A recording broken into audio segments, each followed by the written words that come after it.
Good evening, and welcome to another Dragons Dungeon Talk. This is Robert Scribbler, and I am here to talk about some of my ideas for Dungeons and Dragons homebrew style, some tweaks or fixes for popular aspects of the game that give you more options as dungeon masters and players. And for this episode, what I am going to be focusing on is the wonderful, well-loved feat particularly among D&D optimizer types, the Polearm Master feat. Now, the Polearm Master feat I see a lot more in the optimization chat in the interwebs, throughout the interwebs, than I tend to see in actual Dungeons and Dragons play. And there's some reasons for this. One of them is that many of the magic items that you would typically get through the course of your adventures would not tend to be a polearm unless you have a sympathetic dungeon master like myself that likes to design weapons that kind of fit the character. Um, and I think the other thing is that oftentimes a lot of people are not like us optimization types. They don't really read deep into the rules and find all the little nitty gritty aspects as much, and this is completely understandable. We don't, always have so much time in our lives to learn all the ins and outs of a particular game, especially when we're playing a whole boatload of other games, right? But because I am kind of an optimization type myself and I like to learn all the ins and outs of the rules, it is fun to perhaps brainstorm, to put on our thinking caps and think about how we might use like some homebrew tweaks to make some of these dare I say, niche aspects of the game that are powerful, more broadly available, and more fun should your players decide to uh, take the opportunity to use them. And so I am going to introduce to you my homebrew feat tweak or feat fix, the Swift Master, which is a replacement and expansion of the official Wizards of the Coast Polearm Master feat. So here we go. And what am I thinking? I'm really thinking about polearm mastery and what it could be. I mean, what can you do with polearm mastery?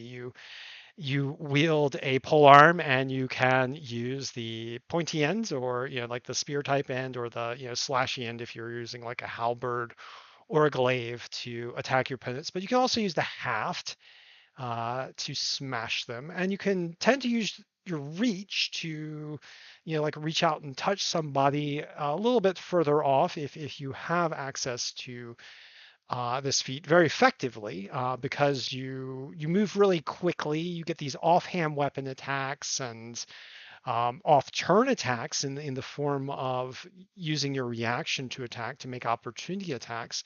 And this really kind of turns you into a blur of motion on the battlefield. I kind of, imagine, I don't know. I remember Hellboy. There was like an elven polearm master. This is coming from the deep recesses of my memory, so I don't remember exactly which Hellboy movie it came from. But there was this amazing spear wielding elf type, like a Fey type, that was very proficient in his polearm. Or from anime, you have like the Fate series, for example, who you have these spear wielders called lancers that are very effective.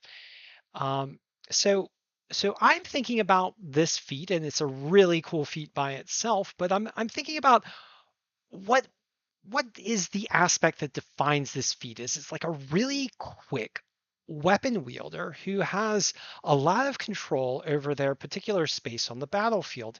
And how does this match up with other styles of fighting in fiction and and like fantasy and even in history. And how could I expand the feat to kind of encompass these fighting styles while not breaking the game altogether?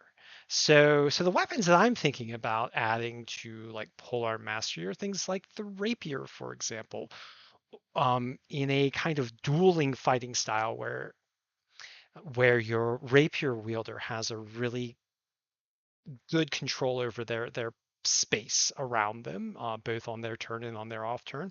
I'm thinking of also kind of like a dueling fighting style with a saber style weapon or scimitar. I'm thinking of a knife fighter who tends to be really quick, who uses both the pointy ends of the knife and the backhand. I'm thinking of whip wielders from fantasy, particularly.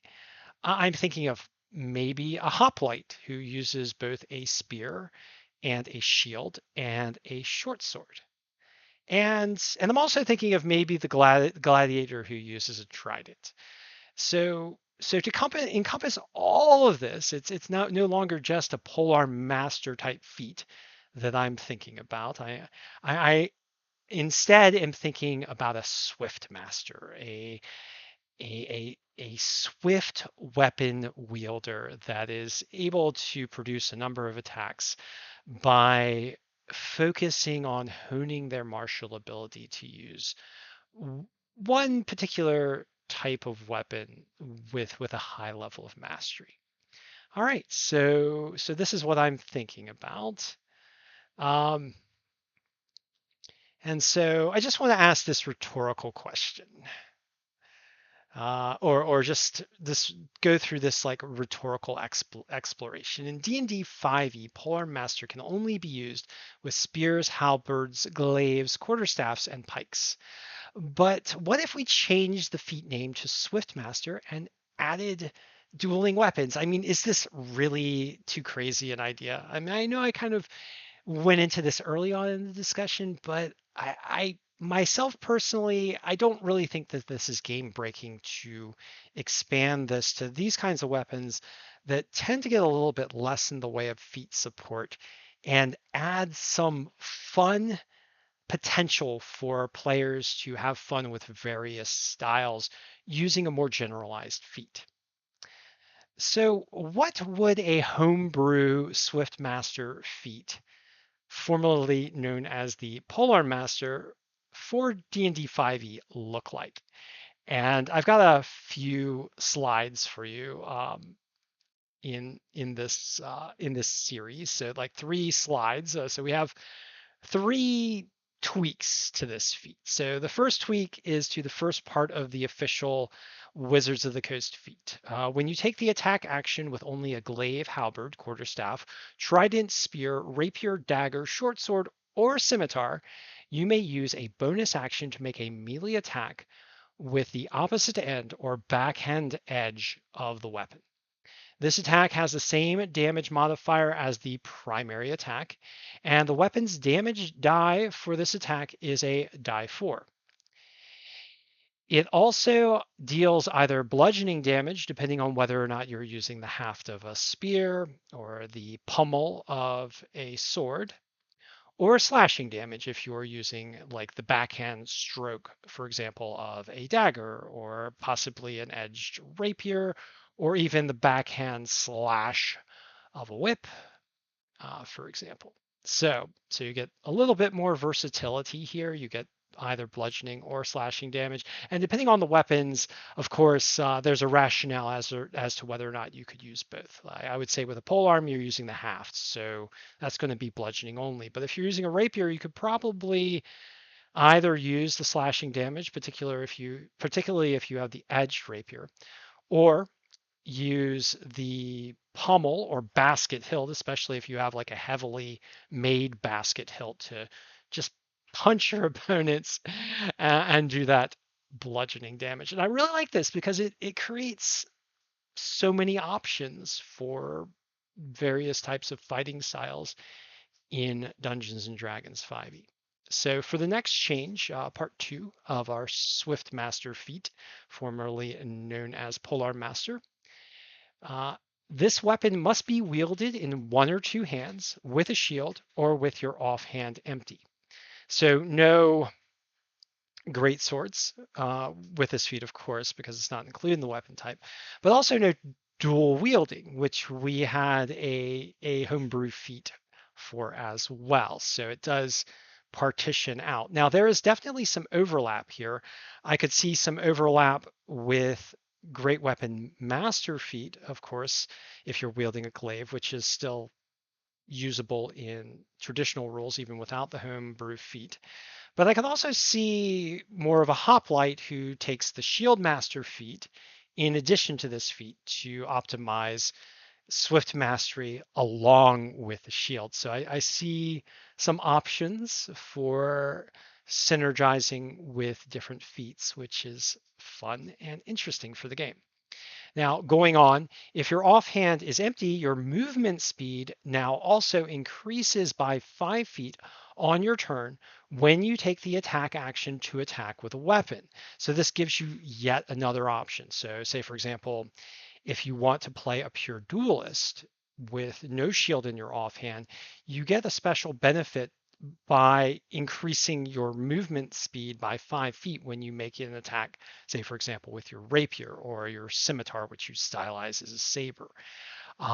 So this also gives you more options. You can decide to use this with a shield.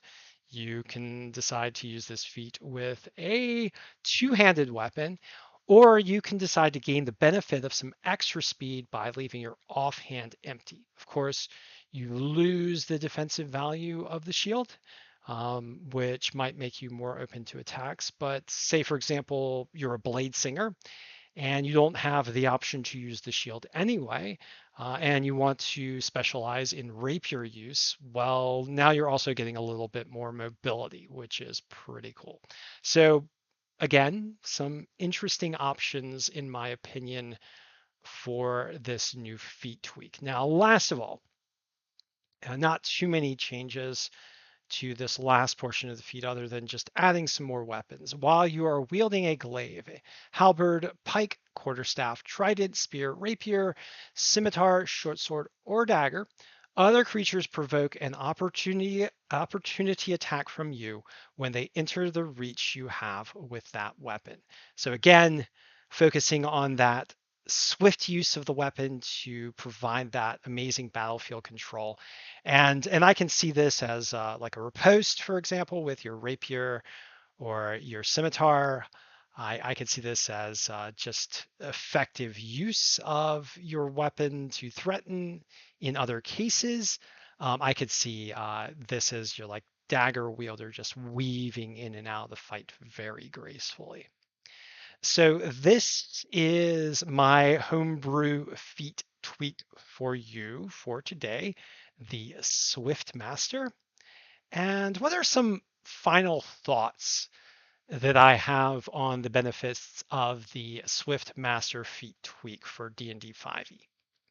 And overall, it does provide you with a greater variety of weapons and styles that you can emulate with the feat, which is always fun. For example, you can mimic polearm fighters, which were already an option in Dungeons and Dragons 5e. But you add also duelists and whip wielders and hoplites and knife fighters. And one of the things that we love about Dungeons and Dragons is the wide variety of aspects from both history and fantasy and fiction that we can emulate in the game through the use of the game rules, which is why I'm presenting you with this feat tweak for tonight. Now, those of you who have been following these video blogs may have noticed that I've also provided you with some feat tweaks for the dual wielder, which often appears in fiction and many believe is underpowered in Dungeons and Dragons 5e. And I've also provided you with some options to use the Great Weapon Master feat along with a longsword, for example, to gain the -5 to hit and plus 10 damage feature of power attack. and also some other versatile weapons as well. So it incorporates a greater, again, variety of choices for the Great Weapon Master feat. So with a Swift Master tweak, with the Great Weapon Master tweak to include things like longswords, and with the dual wielder feat, now you have the option for your games to incorporate a huge variety of optimizations for various fighting styles and to portray them in your game for your players. And this can be really fun. Now, last of all, I am going to be adding yet one more minor tweak to a feat. It's more of a clarification than a tweak, but to round out the variety for homebrew tweaks that we're trying to give to you, we are going to next look at the Shield Master feat. And this is just a homebrew clarification for Dungeon Masters. If you want to enable your melee types to really have some access to variety and options, which is always fun in Dungeons and Dragons.